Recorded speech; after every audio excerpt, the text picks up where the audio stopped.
Looks like the Republicans are about to pull their best impersonation of a Democrat this coming primary season. Let's talk about it.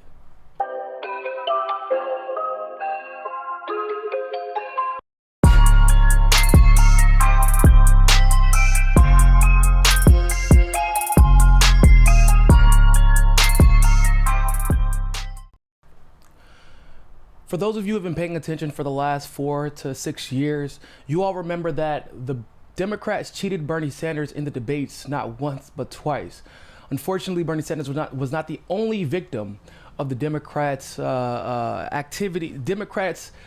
systematic cheating of candidates who could have actually made a change in some way, form, or fashion to the status quo of this country, which everybody from all parties, at least the working class, believe it needs to be changed. It's just horrible. The status quo is unsustainable in its current form. Now, Tulsi Gabbard was cheated. Bernie Sanders was cheated 2016, 2020, at least as far as the way the questioning favored establishment candidates.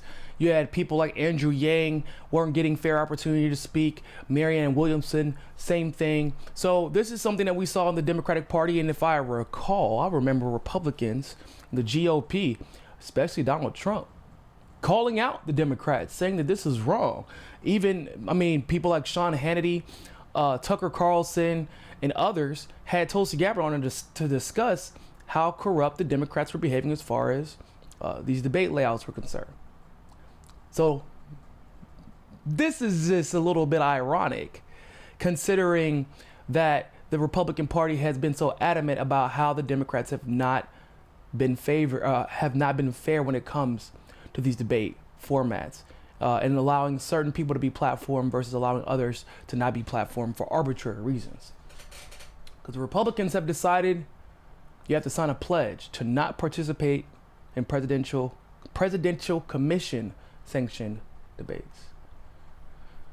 Republican National Committee threatens to boycott commission's presidential debates.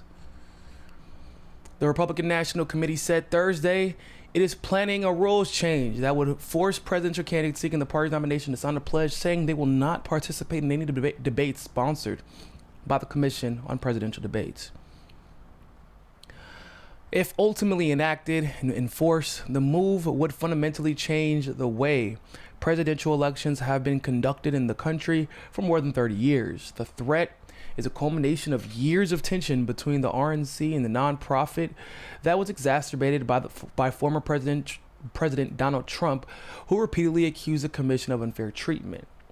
Trump ultimately refused to participate in the second 2020 debate because he objected to it being held virtually because of the pandemic. Now, some people might say, yeah, we're really sticking it to the man, to the Democratic Party. No, you're not. No, you're not. You're trying to hand the next Kamala Harris or Joe Biden or, God forbid, Pete Buttigieg an election for free. Because we know that it's likely that, an outsider candidate, reminiscent of how many of his supporters view Donald Trump, that's who's likely going to win. I would view probably for the GOP, maybe a Ron DeSantis would be considered an outsider candidate. Hell, one person I would really like to see run in the GOP is actually Thomas Massie, who doesn't seem to actually hold a lot of the beliefs of the GOP, but just can't stand the Democrats so much that he happened to be one. Perhaps Amash. There are rumors that Tulsi might switch over and run GOP, but either way, it's going to be an outsider candidate. And what the RNC seems to be doing is proving that there is no Democratic and Republican Party, because this move would only prevent people who are up and coming who happen to win. Like, yeah, you might win the GOP. You might win that nomination by participating in their debates. But most Democrats aren't watching GOP debates, at least not completely, unless they're listening for sound bites for the worst takes. It's generally what they have become resigned to. But if you are one of those people who need the attention, whose points, whose policies might be correct, if you are one of those people who are so unsatisfied with both the Democratic and Republican Party that you use the Republican Party's platform to call them out, once again, reminiscent of what Donald Trump did, even though he sounded almost exactly like a Republican for the most part once he got elected. But nonetheless, he did use that platform to call out the GOP. You could not do so on a stage in front of the entirety of the country and then some, based on these rule changes. That can only benefit Kamala Harris, because now Kamala can't be challenged in front of the country. Joe Biden can't be challenged. Pete Buttigieg, whoever, can't be challenged by the RNC's winner. So why would you do this? This doesn't make any sense. Oh, that's right. They would do this because the Republican Party is not different from the Democratic Party. The Democratic Party just happens to be the fascist party who has power right now. But make no mistake about it, ladies and gentlemen, they are the same party. The reason leftists don't like Joe Biden is because he reminds us of the neocons in the Republican Party that we thought at one point in time were unique to the Republican Party, at least for the most part. But it turns out both parties are exactly the same. They're the same. They're even cheating in the debates. I'm sure somebody like a legacy guy,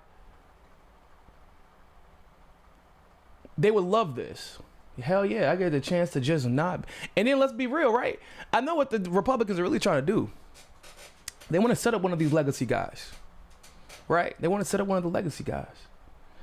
And then they want to make it so that Joe Biden just falls flat on his face, or Kamala Harris falls flat on their face, without the Republicans having to step on their own toes to do it. Because let's be real, we're not the Democrats.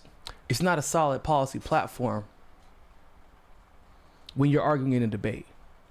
Whenever they say, what plan do you have that's better, and you don't really have one, all you can do is complain about what the other party hasn't done, which you really haven't, or what the other party has or hasn't done, when you really haven't come up with a solid policy to replace, like for example, healthcare.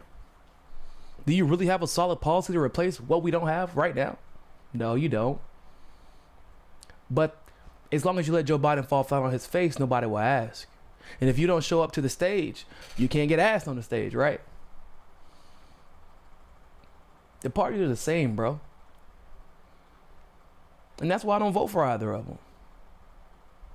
Because what? I'm going to vote because you not the Democrats? I maintain the same position. They are the same party. Democrats, nominally, the Democrats are worse because they have the power. I don't like them more so personally because of the fact that they use the plight of people who look like me for their own personal gain, but that's more of a personal thing. But at the end of the day, they're the same party. I'd like to know what your thoughts are about this. Like this video, share this video, leave a comment below. Let me know what you think the GOP's plan is and why they're pulling their best impression of the Democrats for the next primary election. Other than that, ladies and gentlemen, always remember, more than anything else, find your balance. Peace.